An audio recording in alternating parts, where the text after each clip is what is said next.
নমস্কার, শিলিগুড়ি এক্সপ্রেসে আপনাদের সকলকে স্বাগত। আমি ঋতু।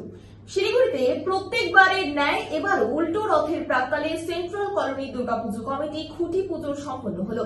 এবারে তাদের পুজো 63 বছরে পদার্পণ করলো। এবার প্রথম স্থানের লক্ষ্য নিয়ে পুজো মণ্ডপ সাজাতে চলেছে সেন্ট্রাল কলোনি দুর্গাপুজো কমিটি। প্রতি বছর বিভিন্ন অভিনব আকর্ষণীয় পুজো মণ্ডপ উপহার দিয়ে থাকে Siliguri central colony Durga Puja committee. এবার তাদের বিশেষ আকর্ষণ মাটির টানে।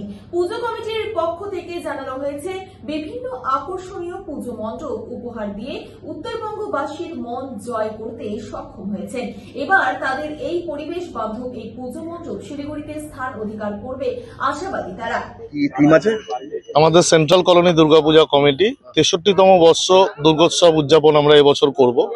বিগত বছরগুলোতে আপনারা জানেন যে শিলিগুড়ি তথা গোটা উত্তরবঙ্গ জুড়ে যেভাবে মানুষ সাড়া ফেলে দিয়েছিল, একটা তোলপাড় শুরু হয়ে গেছিল সেন্ট্রাল কলোনি কি করছে, এবং সেটা দেখতে না আসলে পরে হয়তো পুজোটা সম্পূর্ণ হতো না। তো এবছরও আমরা সেই চাহিদাকে সামনে রেখে নতুন কিছু উপহার দিতে চাইছি। আমাদের এবছরের থিম বিশেষ নাম দিয়েছি, সেটা হচ্ছে মাটির টানে। মাটির টানে কথার অর্থ এটাই দেওয়া যে আমরা মানুষ যারা দাঁড়িয়ে আছি, আমরা মাটি এবং কৃষি এই দুটোর উপরে আমরা ভর করে দাঁড়িয়ে আছি, কিন্তু দিনকে দিন আমরা দেখছি মাটি এবং কৃষি পিছিয়ে যাচ্ছে।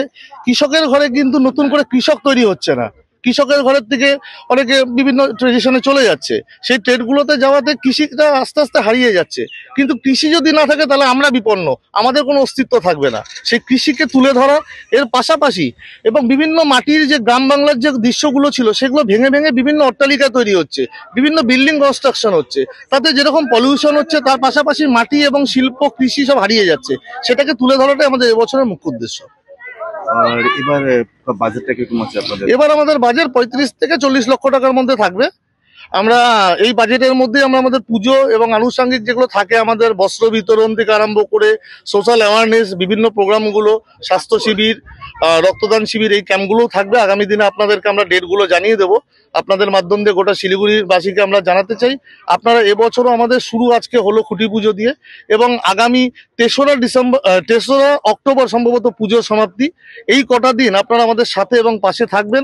আপনাদেরকে সঙ্গে নিয়ে সেন্ট্রাল কলোনির নতুন একটা দিশা আপনাদেরকে দেখাবে। প্রশাসনিক গাইডলাইনগুলো কিভাবে মেনে চলবেন আপনারা? প্রশাসনিক এবছরের নতুন গাইডলাইন তো এখনো হয়নি। লাস্ট ইয়ার যে গাইডলাইনগুলো ছিল সেগুলো যথোপযুক্তভাবে আমরা মেনটেন করতাম। সিকিউরিটি থেকে আরম্ভ করে দর্শনার্থীদের সুবিধার্থে, দর্শনার্থীদের সেফটি সিকিউরিটি, পাবলিক রাস্তায় যারা আসছেন তাদের ভলেন্টিয়ার সার্ভিস, প্রাইভেট সিকিউরিটি, ফায়ারের অ্যারেঞ্জমেন্ট, সব রকম অ্যারেঞ্জমেন্ট আমরা সুন্দরভাবে রাখছি। এবং বিশেষভাবে আমরা পুজোর কটা দিন আমাদের critical care ambulance, ladies toilet, মাতৃদুগ্ধ পানীয় কেন্দ্র, তার সাথে সাথে ডক্টর টিম, সবকিছু আমাদের অ্যারেঞ্জমেন্ট থাকে। আপনার নাম?